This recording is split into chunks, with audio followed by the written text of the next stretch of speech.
என்னன்னா நாங்க சங்கராச்சாரம் முடிச்சு காலைல எந்திரிச்ச உடனே மனசு ரொம்ப வலிச்சிற அளவுக்கு இந்த ஒரு செய்தி படிச்சேன். ரொம்ப மனிதர்கள் எங்க இறந்தாலும் என்னுடைய சகோதரர்கள் சகோதரிகள், என்னுடைய குழந்தைகள், என்னுடைய அண்ணன்மார்கள், என்னுடைய தாய்மார்கள், அவங்க யாராக இருந்தாலும் சரி, அவங்க சிங்களவங்களாலும் சரி, எந்த மதத்தை சேர்ந்தவங்களும், அதாவது ஒரு அப்பாவி மக்கள் இறக்குறது மாதிரி ஒரு கொடுமையானது எதுவுமே கிடையாது.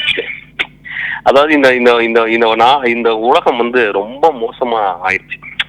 மனிதர்கள் மனிதத்தன்மை இல்லாம போய்கிட்டே இருக்கும். ஆக்சுவலா எல்லா துவேஷங்களும் எனக்கு இந்த கடவுள்கள்லாம் வேணான்னு நினைக்கிறேன். ஆக்சுவலா இந்த கடவுள்களே எனக்கு வேணான்னு நினைக்கிறேன். ஆக்சுவலா எனக்கு உடனே என்னன்னா, ஏதோ ஒரு கிரகத்துல இருந்து ஒரு ஏலியன் ஷிப் உடனடியாக இந்த உலகத்துல இறங்கினா எல்லாரும் ஆச்சரியப்பட்டு ஒரு கடவுள் மேல கொஸ்டின் வரும்ல, அது உடனே நடக்கணும்னு ஆசைப்படுறேன். மனிதர்கள் நம்ம 100 வருஷம் கூட இப்ப வாழ போறது கிடையாது. 60 வருஷம் 40 வருஷம் 60 வருஷம். இந்த 60 வருஷத்துல இந்த உலகம் எவ்வளவு அழகானது, இந்த குழந்தைகள் எவ்வளவு அழகானது, எவ்வளவு அழகான விஷயங்கள். இதெல்லாம் விட்டுட்டு நம்ம நம்மளுடைய நம்பிக்கையின் மேல மதம் பிடிச்சு, நம்ம நம்பிக்கைகள் மேல மதம் பிடிச்சு இந்த மாதிரி நம்ம பண்றது, நம்மளுடைய ஐடியாலஜிக்கு மேல மதம் பிடிச்சி நம்ம இந்த மாதிரி பண்றது ஐயோ ரொம்ப கொடுமையா இருக்கு. அதாவது ஏண்டா பிறந்தோன்னு இருக்கு. ஆக்சுவலா ஏண்டா பிறந்தோன்னு இருக்கு. ஆக்சுவலா அந்த அளவு இந்த மண்ணில் ஏண்டா பிறந்தோன்னு இருக்கு. ஆக்சுவலா இது எங்க நடந்தாலும், அது சிலோன்ல நடந்தாலும் சரி, இப்பதான் அந்த 15 வருஷம் முந்தி 10 வருஷம் முந்தி ஒரு கொஞ்ச நாளைக்கு முந்தி எல்லாம் அந்த சிலோன் யுத்த காடாய் ஒரு சுடுகாடா போனது திரும்பி இந்த மாதிரி ஆயிடுச்சு.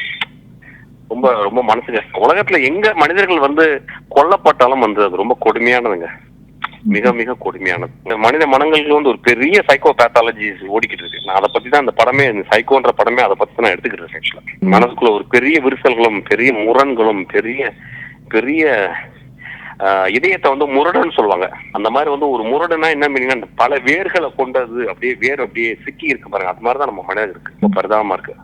என்ன வழி காரணம்னு தெரியல. ஆக்சுவலா எப்படி இந்த ஜென்மத்துல அடுத்த குழந்தைகளை எப்படி வளர்க்கறதுன்னே தெரியல. என்ன சொல்லி வளர்க்கறது, என்ன மீனிங் சொல்லி வளர்க்கறதுன்னே தெரியல.